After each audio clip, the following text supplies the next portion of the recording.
Now, I've reviewed a fair number of solar panels on the channel in the past. Many of those have been foldable, portable solar panels, and a couple of them have been rigid solar panels. And this particular one seems to combine some of the best features of both. It's basically a rigid solar panel in two pieces that folds up and gives you foldable portability that you normally wouldn't get in a rigid panel, but you get the advantages of a rigid panel. So I thought that was pretty cool. So this particular one, as I previously mentioned, is 130 watts. So let's take it out in the sun and find out what it does.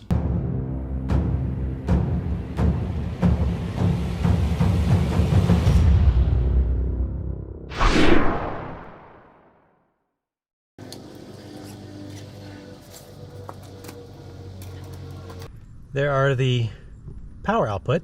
So 130 watt rated max power voltage, 19.2 volts, 19.02 volts.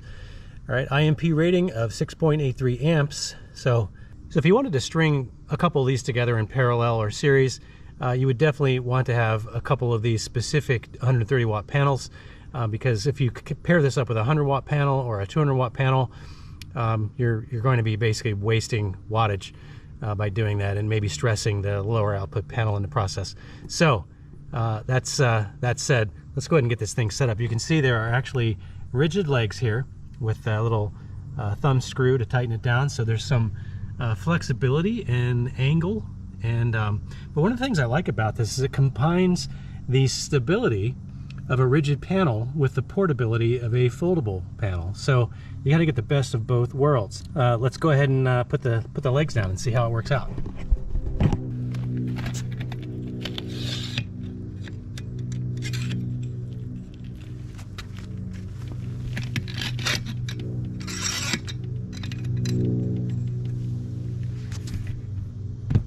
Got that pretty well aligned with the sun.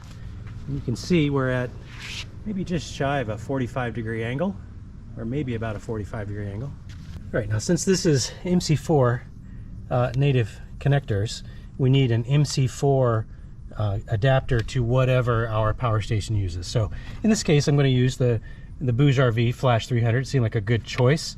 And turn this thing on. We're at 92% right now. But let's connect this adapter cable, and then we'll connect it to the Anderson input on the BougeRV and just kind of see what kind of output we get. Takes a minute for the MPPT charge controller to find the maximum power. So we're putting out 92 watts pretty consistently on this panel. So let me set up a 120 watt panel and see if we are actually producing more power out of this 130 watt panel in comparison like we would expect. So let's try that.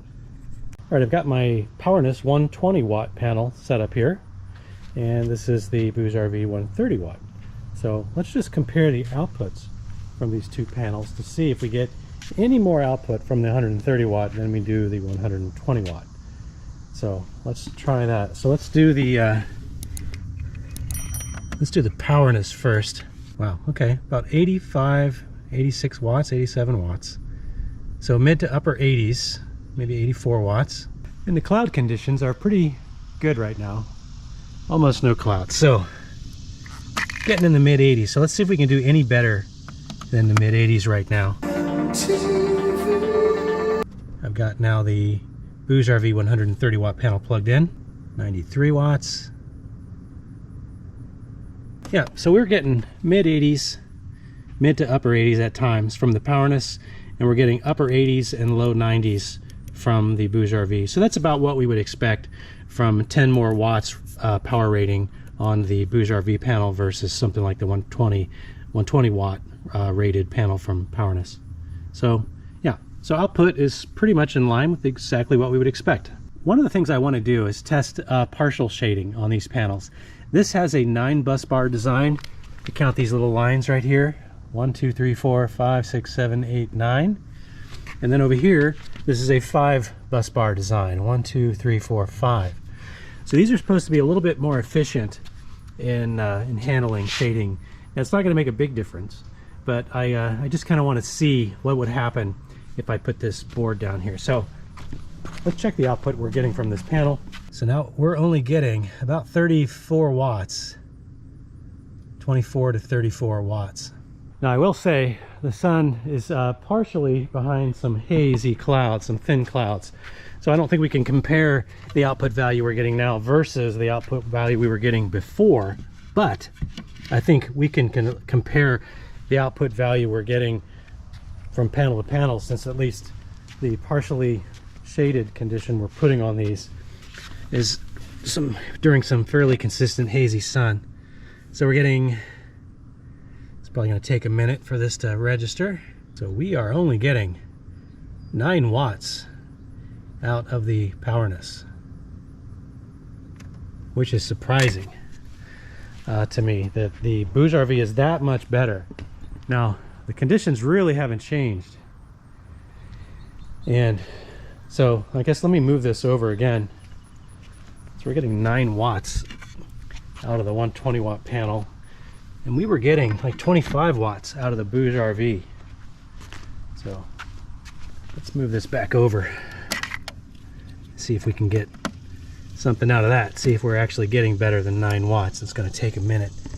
Yeah, we're back into the mid-20s. Actually, we just jumped to 50 watts.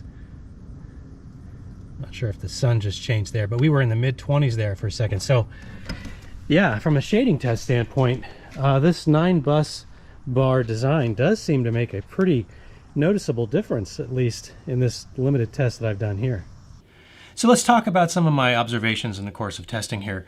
It does come with native MC4 connectors, as I mentioned, and it also does come with an adapter cable that goes to a DC 7909 or 8mm connector that the 1000 from Jackery and below use, and many other power stations use that DC 7909 connector. But it also comes with an adapter for that takes it to a DC 5521, which is also very common. So those are 3 of the most common connectors for power stations on the market. Now, and you do get, since it is a 130 watt panel, you're getting a little more output from a single panel than you would obviously from a 100 watt panel or even a 120 watt panel.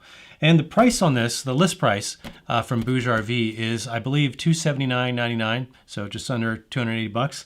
And I think you might want to check in the description below. I think there might be a discount code for this if you want to check it out.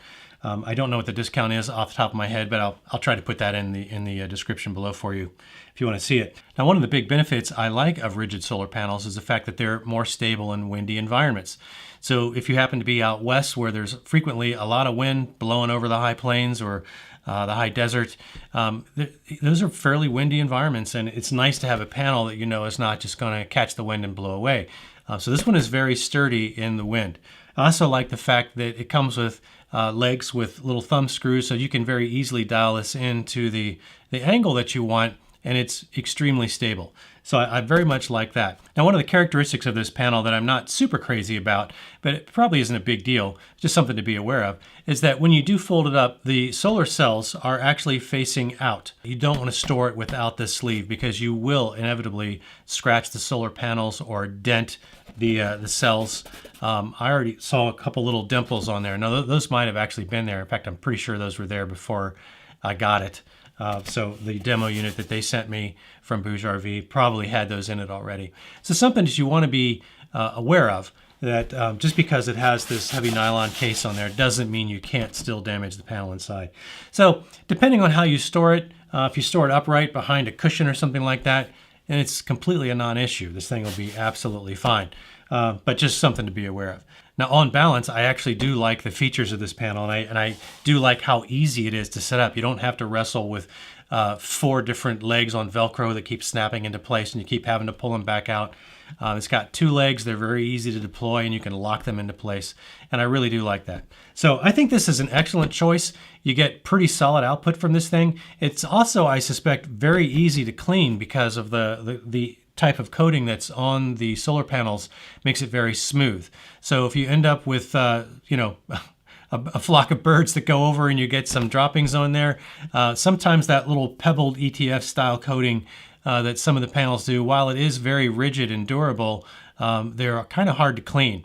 And so the smooth style makes it much easier to just sort of hose it off or take a damp rag and just kind of wipe it off, and it's very easy to get debris off of the solar panel because it is a nice smooth surface. So I do like that.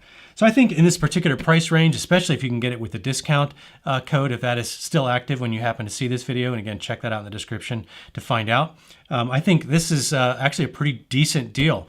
So even at the $279 list price, it's still cheaper than the Jackery Solar Saga 100, and I think this is a better panel. So I hope you found this information helpful. If you did, please consider giving me a thumbs up. I would really appreciate that. Consider subscribing if you're not already a subscriber. And that's all I got for you. Hope to see you in the next one. Until then, have fun out there. Now, as you saw, we got decent output from this. We got just a little more output than we would expect from, say, a 120 watt solar panel, as you saw. As you saw, I said that multiple times. This is the Department of Redundancy department.